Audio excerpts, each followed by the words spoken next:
सुप्रभात, सुमध्याह्न, सुसंध्या। आप सभी जिस समय मेरी कक्षा में उपस्थित हो, मेरा अभिवादन स्वीकार करें।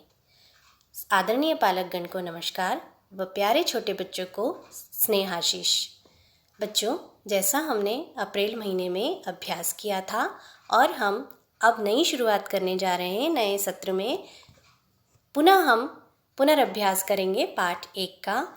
पाठ 1 हमारा कविता है जो है संगति का फल। पाठ 1 हमारा कविता है जो है संगति का फल। संगति का अर्थ क्या होता है आप जानते हैं? संगति का अर्थ होता है साथ। साथ आपका अच्छा भी होता है और खराब भी हो सकता है।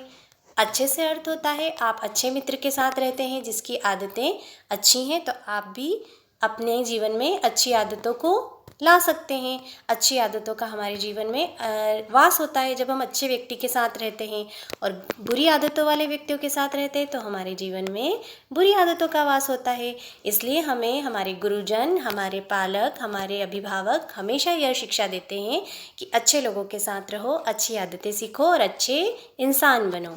संगति का फल, संगति का अर्थ होता है साथ और फल का अर्थ होता है परिणाम।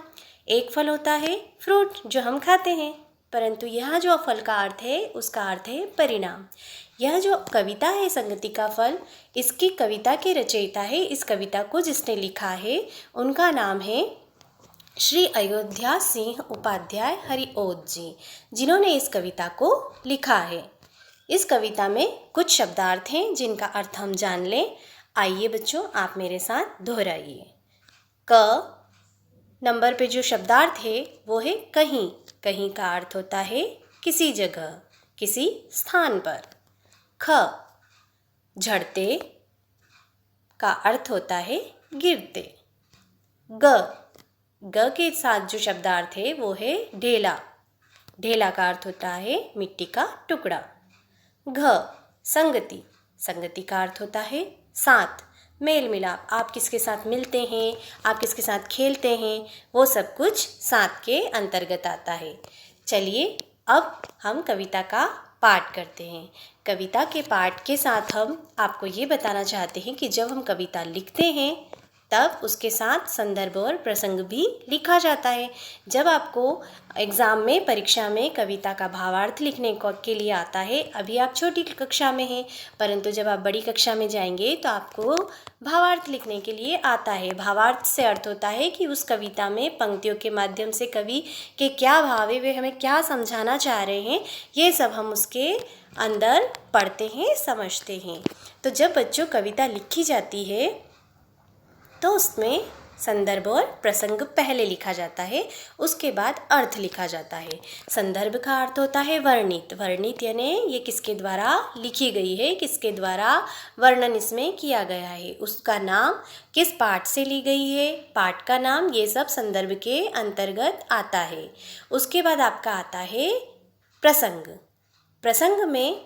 प्रसंग में आपको कवि किस चीज़ से के बारे में अवगत कराने जा रहे हैं, किस चीज़ के बारे में समझाने जा रहे हैं, ये सब आपका प्रसंग के अंतर्गत आता है।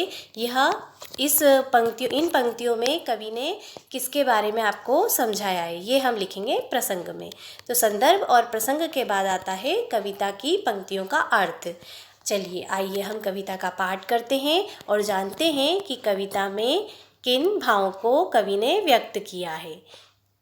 था गुलाब का पौधा कहीं पर, था गुलाब का पौधा कहीं पर, फूल खिले थे उसमें सुंदर। था गुलाब का पौधा कहीं पर, फूल खिले थे उसमें सुंदर। लड़का एक वहाँ पर आकर, लड़का एक वहाँ पर आकर, सूंघा ढेला एक उठाकर।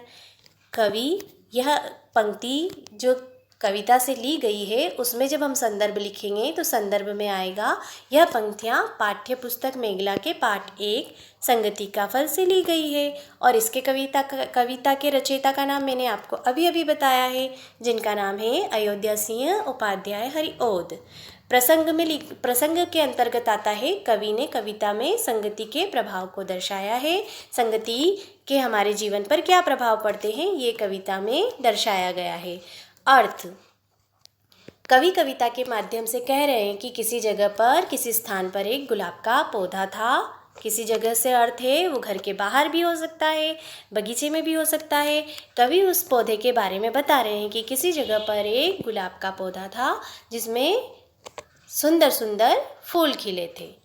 तभी वहाँ पर कहीं से एक लड़का आता है जिसने जो मिट्टी का ढेला था वो उठाया और सूंघा और उसकी खुशबू ली।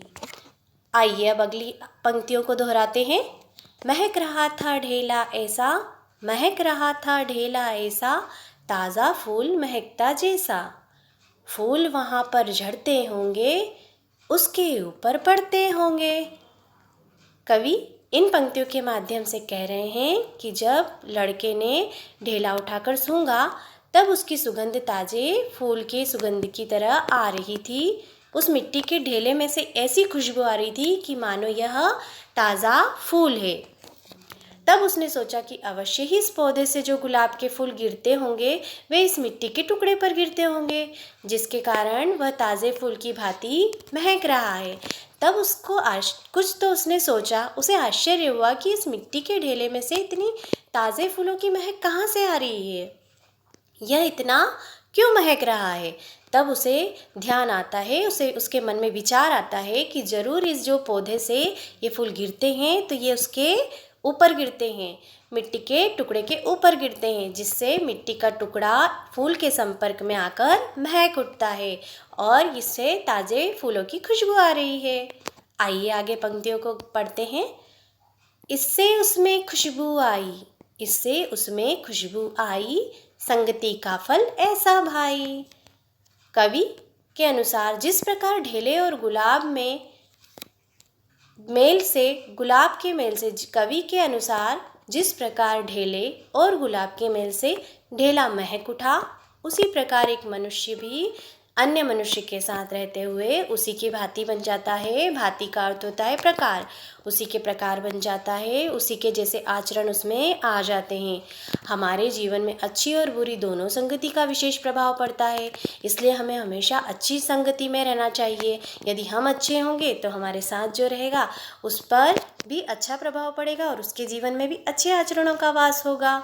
इसलिए हमें हमेशा अच्छी संगति करनी चाहिए और अच्छे लोगों का साथ करना चाहिए, जिससे हमारा जीवन सफल हो, सुखी हो और समृद्ध बने।